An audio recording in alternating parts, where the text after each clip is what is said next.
Last time मेरे भाई ने गेम वेम खेलने के टाइम पे इसमें रिकॉर्डर सेटिंग्स चेंज करी होगी गेम वेम रिकॉर्ड करने के लिए। उसने सेट कर दिया था कि सिस्टम साउंड्स रिकॉर्ड करना, माइक का रिकॉर्डिंग बंद कर दिया, इसीलिए यामिनी तुम्हारा रिकॉर्डिंग रह गई थी। बाकी सब रिकॉर्ड हो गया लेकिन मेरी आवाज़ रिकॉर्ड नहीं हुई थी उसमें। चलो आज की क्लास स्टार्ट करते हैं। Straight line in space, space बोले तो 3D। आज हम देखने वाले हैं कि 3D में कोई लाइन, स्ट्रेट लाइन कैसे रिप्रेजेंट होती है। तो मैं 2D का याद है, x माइनस एक्स वन, नहीं यार मैं हर बार y minus y one equal to m x minus x one. Straight line की एक इक्वेशन ये होती थी। ऐसे 3-4 इक्वेशन तुमने पढ़ी हुई है, ठीक है। अब की बार हमको ये स्ट्रेट लाइन इक्वेशन देखनी है 3D में। अब ध्यान से देखना, स्ट्रेट लाइन की इक्वेशन जब हम 3D में लिखते हैं तो हमारे को उसके लिए दो चीज़ों की ज़रूरत होती है। पहला डायरेक्शन के कोऑर्डिनेट्स पता हो कि लाइन की डायरेक्शन क्या है, और दूसरा वन पासिंग पॉइंट कि वो लाइन किस जगह से पास कर रहा है। ये दो चीज़ें अगर हमें पता है तो हम इक्वेशन लिख सकते हैं, ठीक है। पहली चीज़ हमें डायरेक्शन पता रहनी चाहिए, दूसरा एक पासिंग पॉइंट, क्योंकि अगर मैंने डायरेक्शन पता कर लिया इसका मतलब उस डायरेक्शन में infinite number of lines possible होंगी। इन सारी लाइंस के डायरेक्शन सेम है। अगर मैंने फिक्स कर दिया कि ये लाइन इस पॉइंट से भी पास कर रही है तो अपने आप सिर्फ इसी लाइन को रिप्रेजेंट करेगा मेरी इक्वेशन, ठीक है। तो पहली पॉइंट तो ये है कि हमारे पास डायरेक्शन होनी चाहिए और दूसरा एक पासिंग पॉइंट होना चाहिए। अब ये हमको डायरेक्शन देता कौन है? डायरेक्शन कोऑर्डिनेट्स हमको प्रोवाइड करते हैं उसके डायरेक्शन कोसाइंस।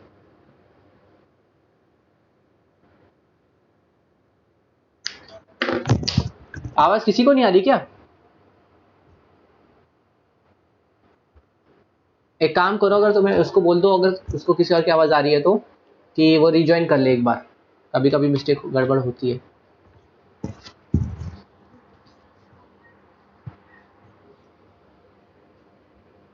हमारे को डायरेक्शन चाहिए जो डायरेक्शन कोसाइन से प्रोवाइड होता है, ओके। फिर एक पासिंग पॉइंट चाहिए जो हमको बता देता है कि इतने सारे पैरेलल लाइंस में से कौन सी लाइन हमारी वाली है, ठीक है। अगर ये दोनों चीजें मेरे को मिल जाएं तो मेरा काम हो जाएगा, ठीक है। तो मेरी फाइनल इक्वेशन कैसी दिखाई देती है, ध्यान से देखो। x minus x one upon l equal to y minus y one upon m is equal to z minus z one upon n equal to some constant k। ये है हमारी equation of a line, okay. Equation of a line हमारे को मिल गई। ध्यान रखना, बहुत important है, बहुत सारे बार तुम्हें इसमें से क्वेश्चंस मिलने वाले हैं, ठीक है। इसमें से x1 y1 z1 क्या है? x1 y1 z1 ये सारे पासिंग पॉइंट हैं, मतलब ये लाइन किस पॉइंट से पास कर रही है। और ये तीन क्या है? डायरेक्शन कोसाइंस, ठीक है। हमने पिछली बार देख लिया था डायरेक्शन कोसाइंस का क्या मीनिंग होता है। ये छोटी सी बातें है बट नोट करो, इंपॉर्टेंट है। इस फॉर्म को सिमेट्रिकल फॉर्म भी बोलते हैं। कभी कोई बंदा बोले कि किस फॉर्म में लिखा है तो सिमेट्रिकल फॉर्म। और दूसरा इसको कोऑर्डिनेट फॉर्म भी बोलते हैं, कोऑर्डिनेट फॉर्म। अब कोऑर्डिनेट फॉर्म क्यों बोल रहा है सुनो, क्योंकि अभी तक हम लोग इस चैप्टर में वेक्टर्स भी देख रहे हैं और नॉन वेक्टर चीजें देख रहे हैं। अगर मैं दोनों चीजों को देख रहा हूँ, वेक्टर्स भी और नॉन वेक्टर भी, तो मेरे को डिफरेंशिएशन पता होना चाहिए कि कौन क्या है। देखो इस वाले में वेक्टर्स नहीं है, ध्यान दो, ये सारे के सारे वैल्यूज हैं। कोई भी चीज वेक्टर्स नहीं है, डायरेक्शन नहीं है, इसीलिए ये जो फॉर्म है ये कोऑर्डिनेट फॉर्म है। अभी तक तुम लोगों ने अप टू इससे इस चैप्टर वेक्टर से पहले तक तुमने जितनी भी चीजें रीड करी वो सब के सब कोऑर्डिनेट फॉर्म में रीड करी है। ये जो तुम देख रहे हो सब कोऑर्डिनेट फॉर्म है, बट ये जो तुमने अभी देखा फर्स्ट टाइम, ये इसीलिए मैंने अलग से लिखा कि कोऑर्डिनेट फॉर्म है, क्योंकि अब तुम इसका वेक्टर फॉर्म भी देखोगे। क्योंकि तुम अभी तक एक पॉइंट को तो जानते थे। अगर मैं सिंपली लिख देता था एक पॉइंट है ये, 3 1 2। एक टाइम पे तो तुम्हें कोई दिक्कत नहीं थी, बट कुछ टाइम के बाद इस पॉइंट के लिए एक पोजीशन वेक्टर बन गया, और फिर इस पॉइंट से बनने वाली चीज का नाम मैंने पोजीशन वेक्टर बनाया। तो यहाँ पे एक वेक्टर फॉर्म होता है, एक कोऑर्डिनेट फॉर्म। कोऑर्डिनेट फॉर्म मतलब जो डायरेक्टली नंबर्स की तरह लिखी हुई हो, ये डायरेक्टली नंबर्स की तरह लिखी हुई है, ठीक है। बट इसका एक वेक्टर फॉर्म भी बनाया जा सकता है, इसीलिए मैंने अलग से लिखा। ध्यान रखना, कोऑर्डिनेट फॉर्म और वेक्टर फॉर्म दो फॉर्म होने वाली है। ओके, इतनी बातें सबको समझ आ रही है? ये इक्वेशन तुमको याद होनी चाहिए, बहुत इंपॉर्टेंट है।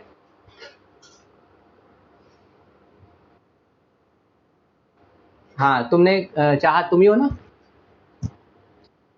देखो, हमारे को कोई स्ट्रेट लाइन चाहिए, तो स्ट्रेट लाइन बनाने के लिए हमको दो काम करने पड़ेंगे।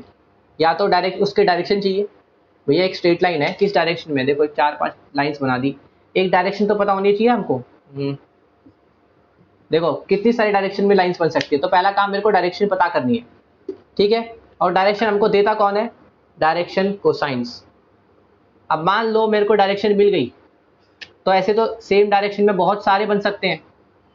तो अब अगर मैं डिसाइड कर दूं कि इस एक स्पेसिफिक पॉइंट से पास करनी चाहिए लाइन, तो मेरे सारे बाकी ऑप्शंस कट हो गए और मेरे को जो लाइन रिप्रेजेंट करनी थी वो रिप्रेजेंट हो गई, ठीक है। इसीलिए मेरे को दो चीजें हमेशा चाहिए एक लाइन को बनाने के लिए, डायरेक्शन कोऑर्डिनेट्स और एक पासिंग पॉइंट। डायरेक्शन कोऑर्डिनेट्स हमको डायरेक्शन कोसाइन लाके देता है, और पासिंग पॉइंट हमें या तो क्वेश्चन देता है या हम निकालते हैं अकॉर्डिंगली। ये दोनों मिल जाएंगे तो स्ट्रेट लाइन की इक्वेशन लिखी जाएगी कुछ इस तरह, x minus x1 upon l equal to y minus y1 upon m is equal to z minus z1 upon n is equal to some constant k r d lambda, कुछ भी लिखा मिला हो सकता है तुमको, ठीक है। उससे मत कंफ्यूज होना कि यहाँ पे भैया आपने k लिखा है, बुक पे लैम्डा लिखा है। ये x1 y1 z1 ये क्या है? ये पासिंग पॉइंट के कोऑर्डिनेट्स हैं, जिस पॉइंट से पास हो रहा है। जैसे कि वो 3 1 2 ये उसके पॉइंट्स हो गए, और L M N ये उसके डायरेक्शन कोसाइन है, ठीक है। इसको नोट कर लो सब लोग।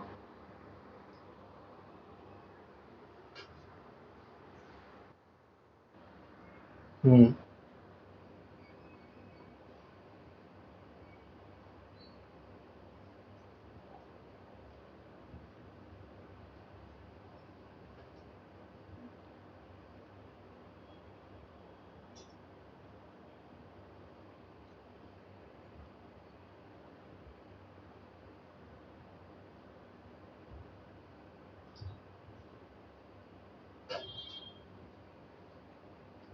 कर लिया नोट?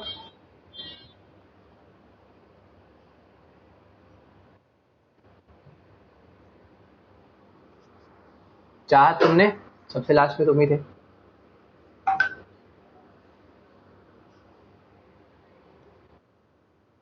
चलो, हमने इतनी बात देख ली। अच्छा, एक बात और ध्यान रखो, L की जगह मैं ये लिख दूं, a upon under root A square plus B square plus C square.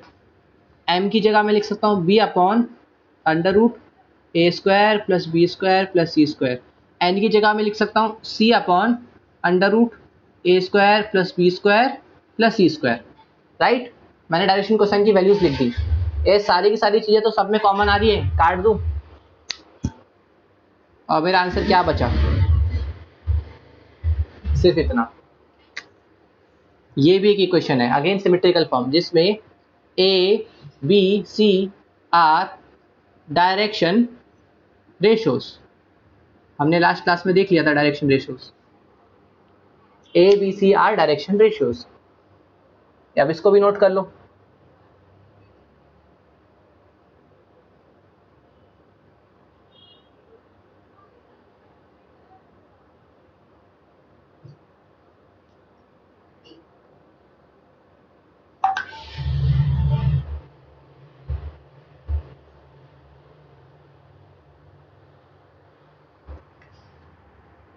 लिख लिया?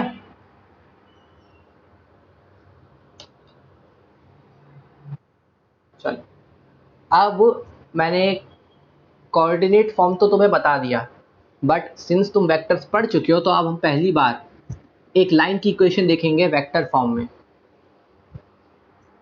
जैसा कि मैंने तुमको पहले बोला था, लाइन की इक्वेशन बनाने के लिए भी तुम्हें इन दो चीज़ों की जरूरत पड़ेगी, पढ़ने दो। पहला, पासिंग पॉइंट, बट ध्यान रखो अभी तक ये पासिंग पॉइंट को हम सीधा यूज करते थे x1 y1 के फॉर्म में, पर अब की बार ध्यान से देखना, हमें वेक्टर फॉर्म बनाना है। वेक्टर फॉर्म में सब कुछ वेक्टर्स के फॉर्म में होना चाहिए। इसके लिए हम डायरेक्शन कोसाइन का वेक्टर बनाते हैं। डायरेक्शन कोसाइन इन वेक्टर फॉर्म।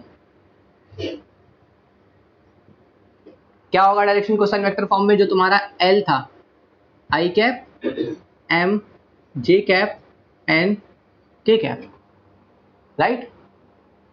जरूरी नहीं है कि ये हर बार डायरेक्शन कोसाइन ही हो, बट डायरेक्शन सेम होनी चाहिए।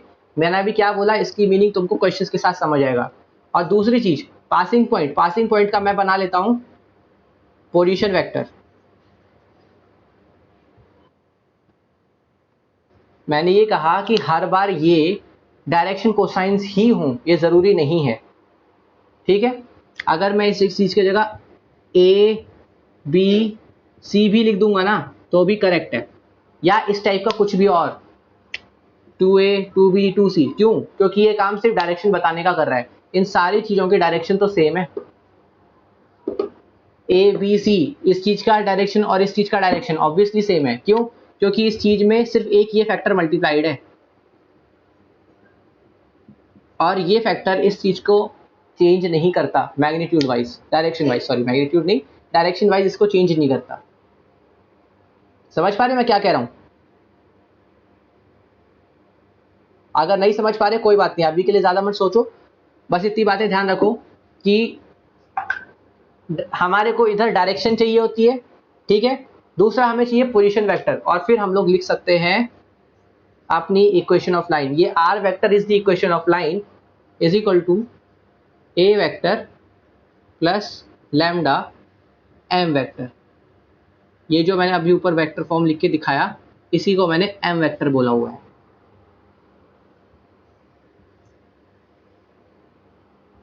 इसको नोट करो, मैं क्वेश्चंस कराऊंगा, अभी फिक्र मत करो इस चीज के, तुमको सारी बातें क्लियर होंगी क्वेश्चंस के साथ।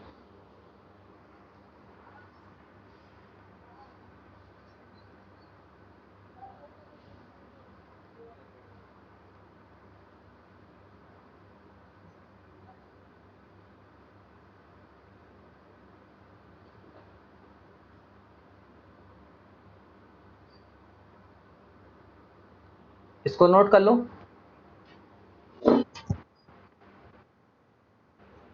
कौन सा फॉर्मूला?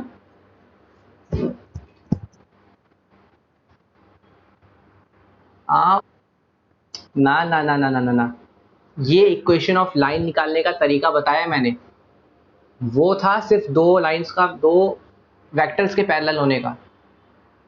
अभी तक ध्यान रखना, तुमने अभी तक इक्वेशन ऑफ लाइन नहीं पढ़ा, इस पॉइंट को दिमाग में डाल के रखना। अभी तक तुमने लाइन की इक्वेशन निकालना नहीं पढ़ा, तुमने अभी तक लाइन की इक्वेशन सिर्फ और सिर्फ 11th क्लास में एक बार पढ़ी थी, स्ट्रेट लाइन चैप्टर में, इस तरीके से निकलती थी। बट अब वेक्टर के फॉर्म में ये इक्वेशन कैसे लिख सकते हैं वो पढ़ रहे हैं, ठीक है। तो अभी जो हमने पहले पढ़ा था वो सिर्फ और सिर्फ वेक्टर्स और उसके इंप्लीमेंटेशन ही थे। अब तुम पहली बार 3D में ज्योमेट्री पढ़ने वाले हो। चैप्टर का नाम था ना 3D ज्योमेट्री, इसका मतलब 3D में तुम लाइंस, स्ट्रेट लाइंस और इन सब चीजों की इक्वेशन देखोगे।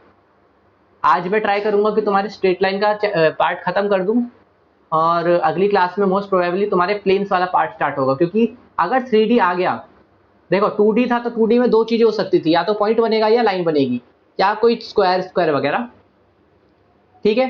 बट अगर 3D है तो 3D में और भी चीजें बन सकती है, पॉइंट तो बन सकता है, लाइन बन सकती है, प्लेन भी तो बन सकता है।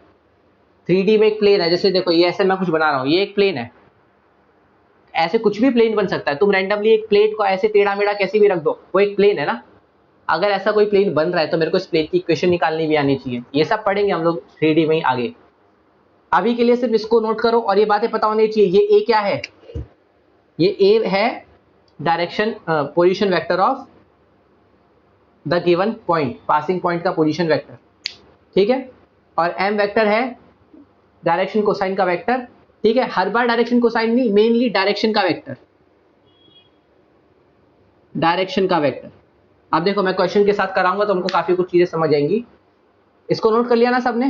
ये बात भी साइड लिख लो। ए वेक्टर का मतलब position vector of passing point, position vector of passing point, पूरा लिख लो, पासिंग पॉइंट।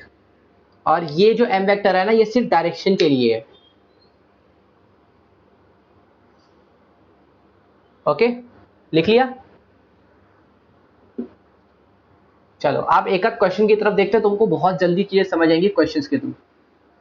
एक काम करो, अपने अपनी बुक्स में फिलहाल पेज नंबर 22 खोल लो और उसमें example number 28, page number 22 example number 28, question read करो।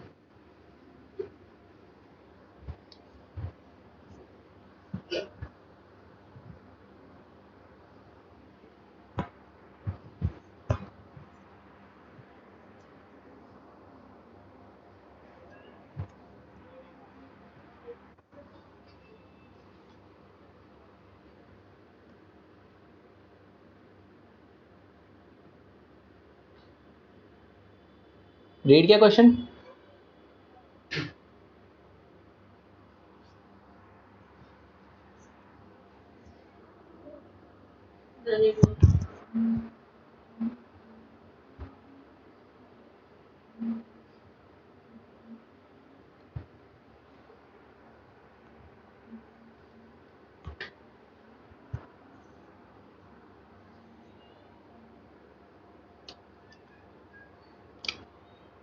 पेज नंबर 22 एग्जाम्पल नंबर 28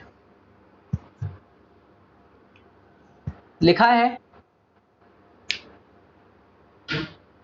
क्या हुआ? चैप्टर नंबर नहीं, पेज नंबर 22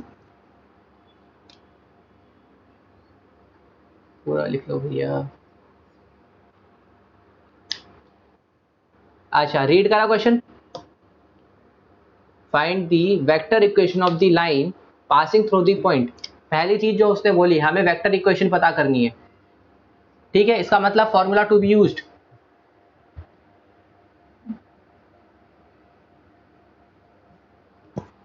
अच्छा, पासिंग थ्रू दी पॉइंट। अच्छा, पासिंग पॉइंट दे दिया। पासिंग पॉइंट क्या है? 2i cap plus j cap minus 3k cap and parallel to the vector. अब यहां पे लिखा हुआ है parallel to the vector i cap plus 2j cap plus k cap. अब ध्यान रखना, उसने पैरेलल दे दिया। पैरेलल, कोई भी चीज अगर इसके पैरेलल है यानी कि ये तुम्हें डायरेक्शन दे रहा है। क्या ये बात समझ आ रही है तुम लोगों को? अगर मैं बोलता हूँ ये वाली लाइन, ये जो ए वाली लाइन है, ये बी वाली लाइन के पैरेलल है और तुम्हें ए वाली लाइन का डायरेक्शन पता है, तो क्या सेम डायरेक्शन बी का नहीं होगा? क्या ये बात समझ में आ रही है?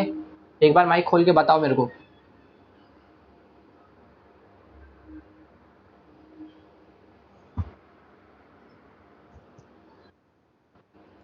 बाकी सब भी ओके।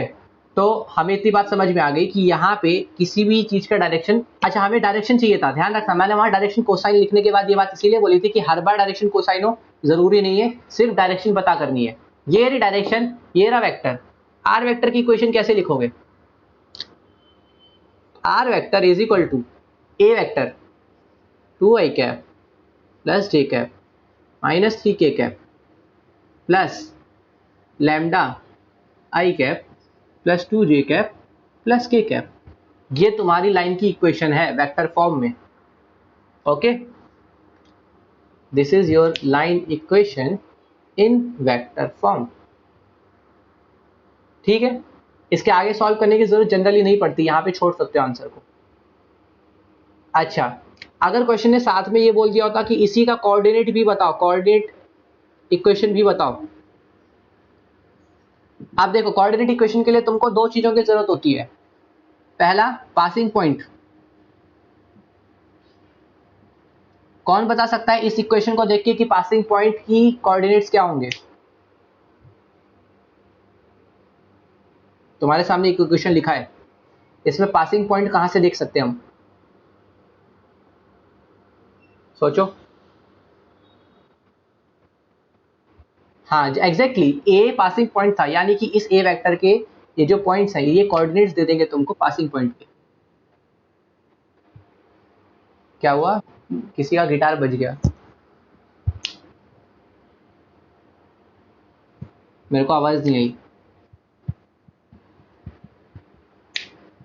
चाहत क्या कह रहे हो?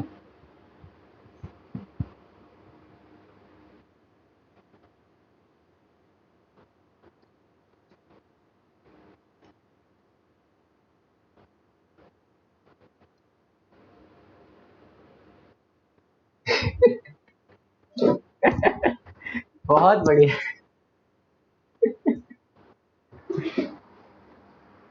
चलो, इतनी बात समझ आ रही है। पासिंग पॉइंट, अरे ये वाला कोऑर्डिनेट, ये वाला एक्सिस, ये वाला वेक्टर बना ही कैसे होगा? जब ये पॉइंट 2, 1, -3 होगा, तभी तो इसका जो वेक्टर है वो ए वेक्टर के नाम से इसका पोजीशन वेक्टर बना होगा। इसका मतलब पासिंग पॉइंट मेरे को मिल गया 2, 1, -3। अच्छा, दूसरी चीज मेरे को चाहिए थी, या तो डायरेक्शन कोसाइंस या डायरेक्शन रेशियोज। याद करो, मैंने तुमको दो इक्वेशन लिखवाई थी, एक में डायरेक्शन कोसाइन यूज किए थे, एक में डायरेक्शन रेशियोज यूज करे थे। इस केस में मेरे पास डायरेक्शन रेशियोज अवेलेबल हैं। डायरेक्शन रेशियोज क्या है? 1, 2, 1। तो इक्वेशन ऑफ लाइन कैसे लिखोगे?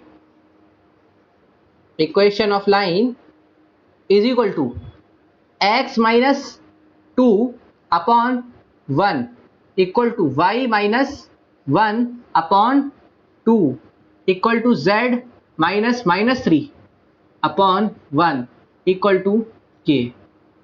क्या ये बात मेरी समझ में आई तुम लोगों को? मैंने इस इक्वेशन को इस फॉर्म में लिख के दिखाया।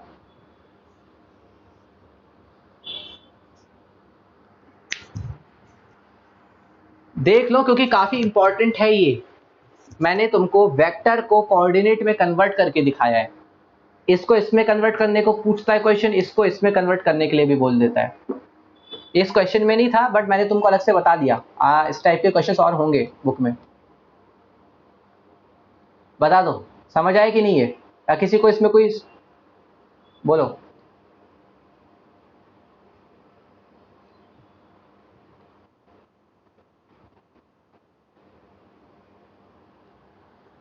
तुम्हारी आवाज क्लियर नहीं थी, काफी कट कट की आई।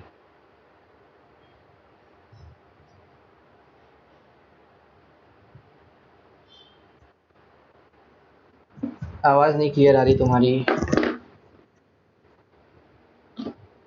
एक काम करो, चैट बॉक्स में लिख दो।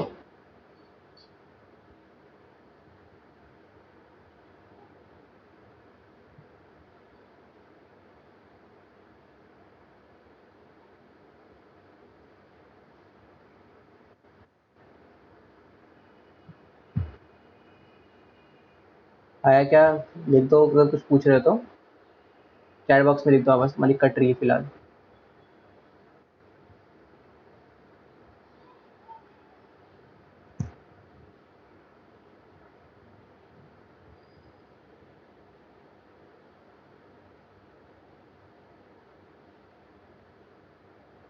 देखो, दोनों का मकसद क्या है? डायरेक्शन रेशियोज या डायरेक्शन कोसाइन, दोनों का मकसद है तुम्हारे क्वेश्चन में उसकी डायरेक्शन को बताना। डायरेक्शन रेशियोज और डायरेक्शन कोसाइन दोनों ही डायरेक्शन बताने के काम आते हैं, इसीलिए हम किसी को भी यहाँ लिख सकते हैं, आंसर में फर्क नहीं पड़ेगा। फॉर एग्जाम्पल, अगर मान लो तुमको ये डायरेक्शन रेशियोज दिए हैं, तुम इसकी मदद से डायरेक्शन कोसाइन निकालोगे तो कुछ नहीं होगा। तुम हर बार इस चीज का जो इसका स्क्वायर प्लस इसका स्क्वायर प्लस इसका स्क्वायर और पूरे का अंडर रूट, हर बार उसको यहाँ डिवाइड कर रहे होगे, राइट? और ये चीज यहाँ से कट कर सकते हो क्योंकि सब इक्वल है, होता है ना, इसे कैंसिल आउट कर दिया मैंने, ठीक है? इसीलिए फर्क नहीं पड़ेगा मेरे आंसर में। दोनों सेम नहीं होते, लेकिन इस जगह पे उसको डालने से फर्क नहीं पड़ता। मान लो इसकी जगह मैं 2 लिख दूं, इसकी जगह मैं 4 लिख दूं, इसकी जगह मैं 2 लिख दूं, ध्यान से देखो मेरा आंसर में अभी भी कोई फर्क नहीं पड़ेगा, क्योंकि मैंने सिर्फ पूरे को 2 से मल्टीप्लाई कर दिया है, राइट? वैसे इस पूरे को मैं फिर से डिवाइड बाय 2 कर देता हूँ, इसको डिवाइड बाय 2 कर दिया, इसको डिवाइड बाय 2 कर दिया, इसको डिवाइड बाय 2 कर दिया, अभी मेरे आंसर में फर्क नहीं पड़ेगा। मैंने इसको और डिवाइड बाय 2 कर दिया, और डिवाइड बाय 2 कर दिया, और डिवाइड बाय 2 कर दिया, अभी भी आंसर में फर्क नहीं पड़ेगा, क्योंकि सब इक्वल हैं, ये सब कट जाता है सिर्फ इसीलिए। लेकिन बाय डिफॉल्ट डायरेक्शन रेशियो और डायरेक्शन कोसाइन का मीनिंग सेम है, ऐसा जरूरी नहीं है, ये दोनों डिफरेंट चीजें हैं। ओके, इक्वेशन के मामले में हम लोग इनको इंटरचेंज कर सकते हैं और उसका रीजन सिर्फ ये है कि सब इक्वल्स में आ रहे हैं, इसीलिए कट जाते हैं। चलो आई थिंक ये क्वेश्चन सबने लिख लिया होगा इतनी देर में, इसको इरेज करते हैं और इसके अगले क्वेश्चन पे चलो, जस्ट इसके अगला वाला एग्जाम्पल 29।